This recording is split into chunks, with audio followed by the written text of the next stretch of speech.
allô François, il faut que tu viennes, vraiment ta fille est dans le pétrin, il y a une bagarre dans la boum de Mathieu, il y a deux filles qui se sont attrapées, elles se sont violemment frappées. Alors essaie de prendre vite la voiture et de venir chercher ta fille. J'ai essayé de tout arranger avec le père Le Mathieu. Je t'attends, dépêche-toi. Oh là là, mais t'as vu l'heure? C'est pas croyable, chaque fois que vous me téléphonez, je dois travailler demain tellement tôt. Tous les matins, j'ai des horaires précis au cabinet médical. Mais bon, je vais pas vous laisser dans le pétrin, j'arrive. Le temps d'enfiler un manteau de fourrure, hein, parce qu'il fait froid en plein hiver. Non, je plaisante, j'arrive. Je suis désolé, Madame Breton, de vous avoir appelé, mais ça m'a semblé une urgence. En fait, Zik était tranquillement, elle dansait, on parlait, tout se passait bien. On a entendu des cris, on a cru que c'était la musique et des gens qui s'amusaient. Et puis on a vu une fille se taper, s'arracher les cheveux. On a entendu des gens pleurer, des hurlements. On a compris que c'était très grave. C'est à ce moment-là que je dis à Vic, attends, moi je veux les séparer. Et puis j'ai fixé les conditions de sécurité dans le boom. Toutes les personnes qui frappent les autres, qui sont violents, eh bien, sont exclues de la boom, définitivement. Donc ces deux personnes ne reviendront pas, ils sont interdits de boom. De votre côté, c'est bien de m'avoir téléphoné. Quand il y a un problème, vous me téléphonez, quelle que soit l'heure. Et alors avec François, on vient, même s'il est 2 heures du matin, et puis on calme tout le monde. C'est pas forcé d'appeler la police, n'appelez pas la police pour des affaires comme ça. Essayez de tout régler entre vous. Parce que si les policiers viennent une seule fois dans une boum, vous savez que vous n'aurez plus du tout le droit de refaire une autre boum. Surtout s'il y a eu des violences physiques ou autres. Et puis on est quand même au 5e étage. Alors j'ai vu que les fenêtres étaient ouvertes. Je sais que vous avez besoin d'aération pour les booms, mais vous êtes gentil tout de même quand il y a des bagarres de fermer vos fenêtres. Bon, je crois qu'on n'a pas non plus trop à s'alarmer, mais en tous les cas, Vic, tu rentres à la maison ce soir. Et pour la prochaine boom, nous, on l'annule. Tu viendras dans 15 jours. Maman, c'est les autres qui se bagarrent et c'est toujours moi qui est puni. Non, je vais pas annuler ma boum la semaine prochaine. Déjà, ce soir, on a fermé la boum plus tôt et tout le monde rentre.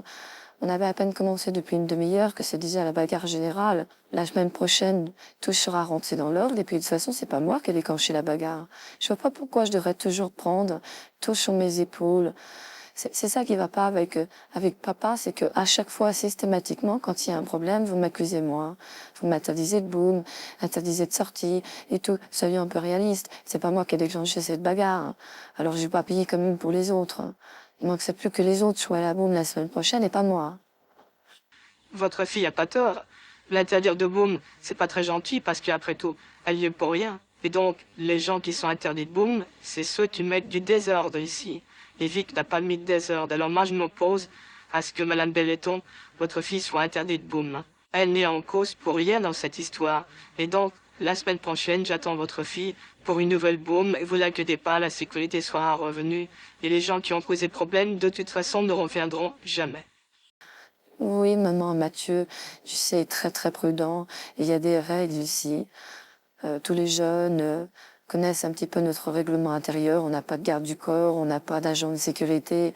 On est pauvre, c'est des booms de jeunes. Donc, si une personne vit avec un couteau de poche, bon, si c'est un petit couteau de poche, on va rien lui dire.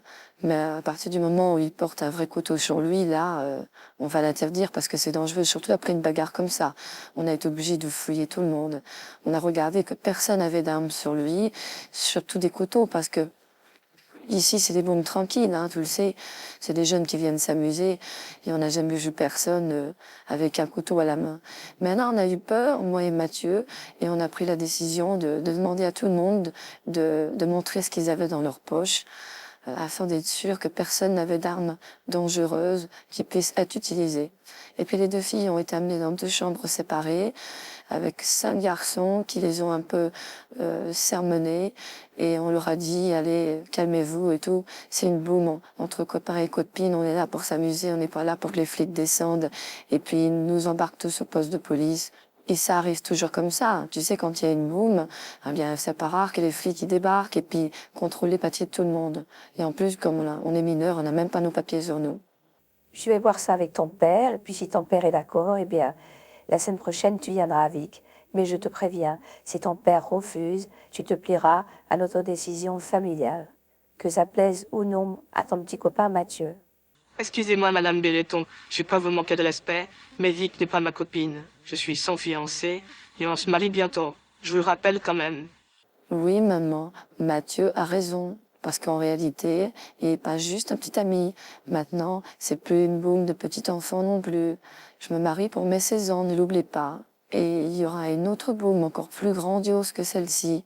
Et j'espère qu'il n'y aura pas 50 bagarres ce jour-là. Alors on va essayer de maîtriser déjà celle-ci. Et puis c'est vraiment le jeu de mariage, il y a 50 personnes qui se battent.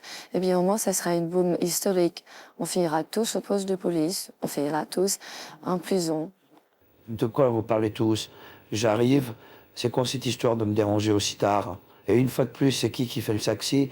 C'est moi. Alors Vic, je vais te dire, si quelqu'un doit décider qui va en prison, eh bien, je vais régler le problème, je vous ramène à la maison, et ce soir, Vic, t'es en prison, au moins jusqu'à demain matin, où tu iras à l'école. Enfin, si tu te réveilles d'ici là.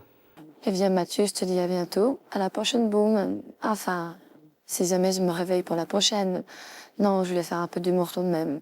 Excuse-moi papa. Non, je sais, me regarde pas avec des gros yeux comme ça. J'avais envie de faire de l'humour moi aussi.